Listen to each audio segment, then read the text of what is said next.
back and better than ever, everybody. Welcome. It's your sports report.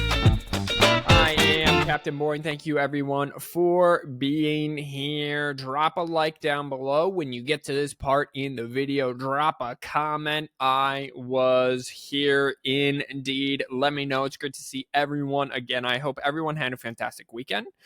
Well, 3-day weekend, and as it is Monday, I'm coming at you Memorial Day. First and foremost, thank you for all who are serving. Thank you all who did serve. Really take this time to reflect. So many people have lost their lives, so I can do little silly things like this sports report, like the podcast. All new episode of Fourth One Podcast out now. Man, I am shameless. Thanking the troops and plugging the podcast all in one. It doesn't get much worse than that. However, just wait like 9-10 minutes and you'll see why. I mean, it'll become clear that wasn't the worst thing ever. This whole episode was. LOL, let's get rolling. All right, I left you Friday, and Friday had some great games. It was game 2 of the Western Conference Finals. It was in Minnesota. Dallas stole game 1 on the road. Now they have home field, court, whatever, advantage against the Minnesota Timberwolves. So the Minnesota Timberwolves needed to save their soul. They sent out an SOS. They had to come out firing, and they did. They were up 18 points in the third quarter, and then here come the Mavericks behind 32 points, 10 rebounds, 13 assists from Luka Doncic. Kyrie Irving woke up and scored 18 of his 20 points in the second half. It went all the way down to the wire. The Mavs actually had a 3-point lead late in the fourth quarter, got erased, went up to a 2-point lead for the Timberwolves until Luka did Luka things. Luka hit a step back over the Defensive Player of the Year, and that would be the game winner, 109-108. They took both games in Minnesota. Game 3 is then in Dallas, where then the Timberwolves, who have played better on the road than at home this postseason, would try to get a game back. But the 5th-seeded Dallas Mavericks are strong in these playoffs. They have 2 closers, Irving, Doncic. They are playing the best basketball in the world. As of right now, Luka Doncic might be the best NBA player currently. I still think Jokic is the best player in the world, but Doncic isn't that far behind, and he's definitely right now the best player in the NBA. All right, then Saturday was game 3 between the Boston Celtics and the Indiana Pacers. Indiana needed to win game 3 at home to hold serve. They lost both games in Boston. Some could say, myself included, that the Pacers should at least be tied 1-1 heading into game 3. And they were without their star Tyrese Halliburton, who tweaked his hamstring. They got 23 points from TJ McConnell when he was on the floor. In his place, they got 32 from Andrew Nembhard, the rookie, who had 32 points, 9 assists. They got 22 from Pascal Siakam. They got 22 from Miles Turner. However, they had an 18-point lead in the second half. However, Boston came all the way back. They made 16 threes on the day compared to just 5 for the Indiana Pacers. They come all the way back. They win 114-111 to take a 3-0 series lead. When NBA teams are in the hole 3-0, they have a combined record of 0-154. No team has ever come back for a 3-0 deficit. Listen, the Indiana Pacers could make a strong argument. They should be winning this series 2-1. They had a 3-point lead with 7 seconds left in game 1. They should have won, didn't. They got blown out in game 2, and they had an 18-point lead and a lead late in the fourth quarter against the Boston Celtics. They should be winning this series 2-1. They aren't. That's how this works. Will they get Tyrese Halliburton back for game 4? There's a lot of hope. I mean, this series is not that far off. Could we see a comeback? I don't know. I think this series will probably at least go 6. I think Indiana probably gets the next 2 games. I think they definitely get game 4, probably get game 5 on the road, force a game 6, but then Boston is too good and too deep. But in this game 3 specifically, Tatum had 36 and 10 rebounds. Jaylen Brown had 24. All 5 starters scored in double figures. Al Horford hit 7 threes. He was 7 of 12 from three-point land. He had 23 points. So When they make 16 threes and you make 5, it's going to be, you're going to have a tough time winning the game. And then last night, it was game 3 in Dallas. Minnesota had to get a game back. They had to close this series, close the gap in this series, I should say. And it was close throughout.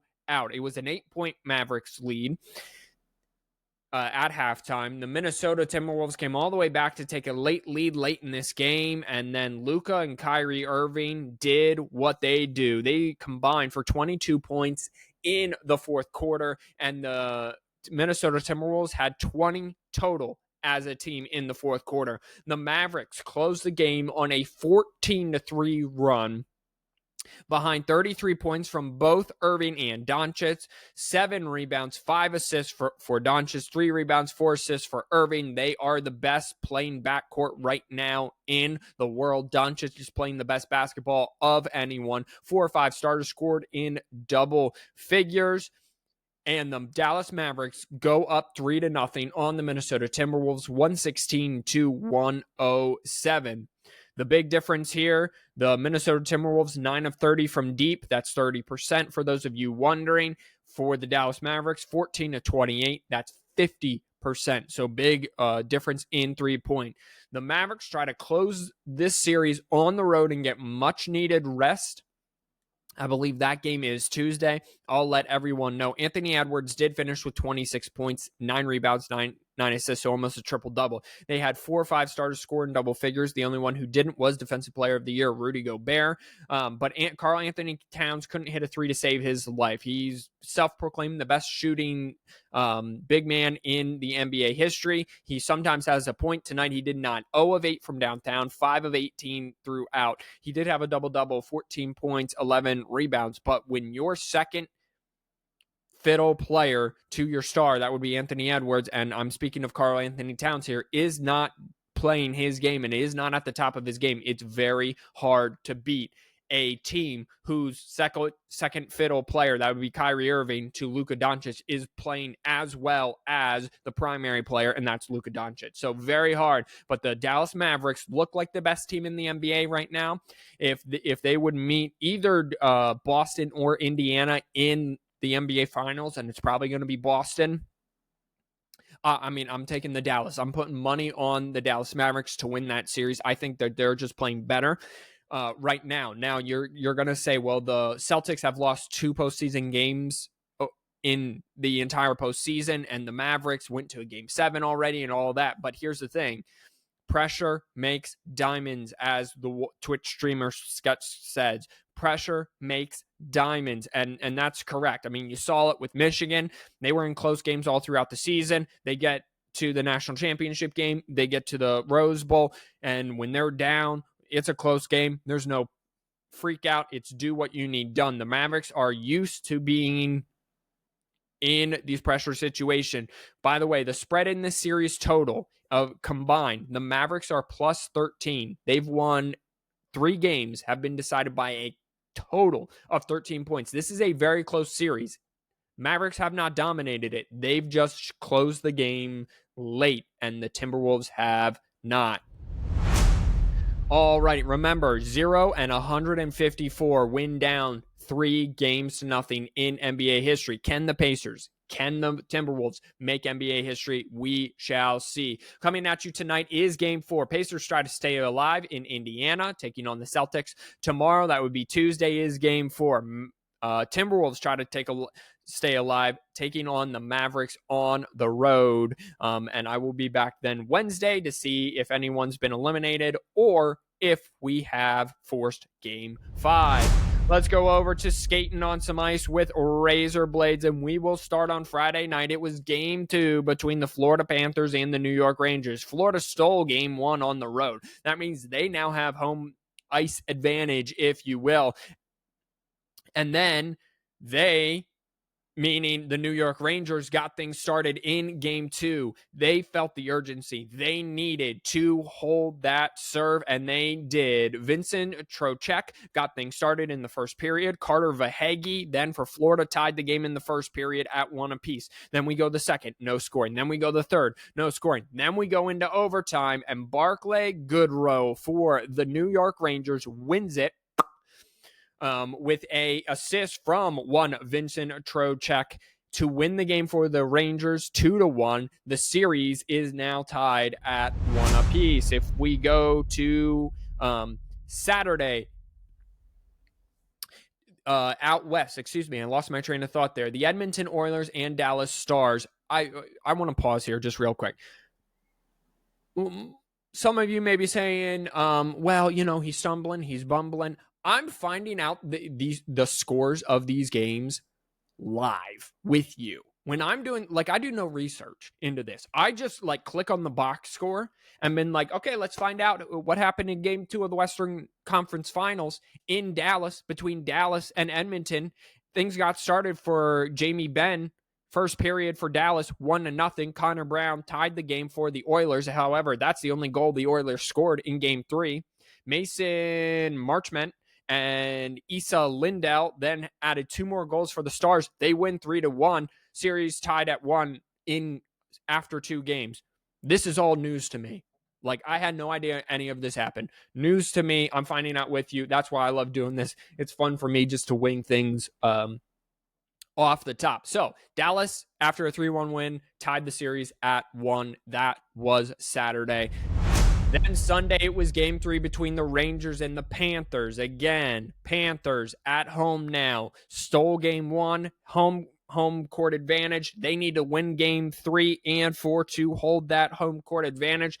They didn't get it done. They got started with Sam Reinhart, who scored twice in the first period, but then Alexis Lafreniere, learned how to say that. I did watch briefly of one of these New York Rangers games. So Alexis Lafreniere and Barclay Goodrow both evened up the score. So it was tied at 2 after 1. Then we went to the second, and Alexis Lafreniere and Barclay Goodrow again.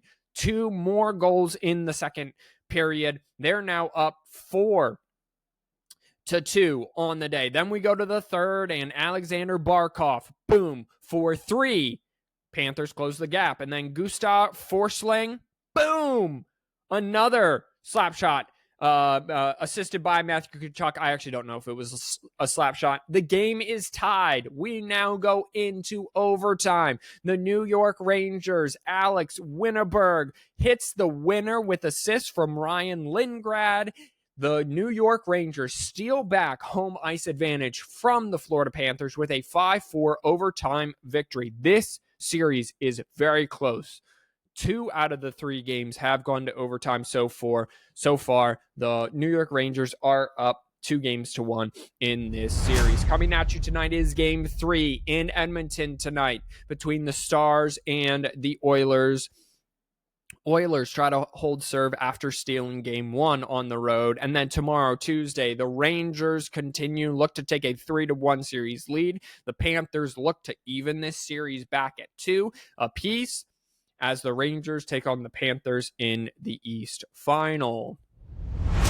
And that'll do it for today's rendition of your 10-minute sports report. Thank you, everyone, for being here. We will see you next time.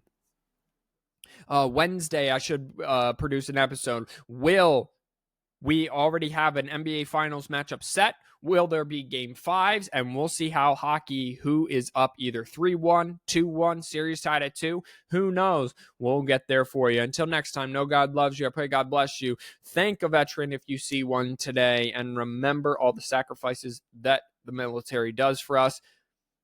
Until next time, wash your hands, you filthy animals, and peace out.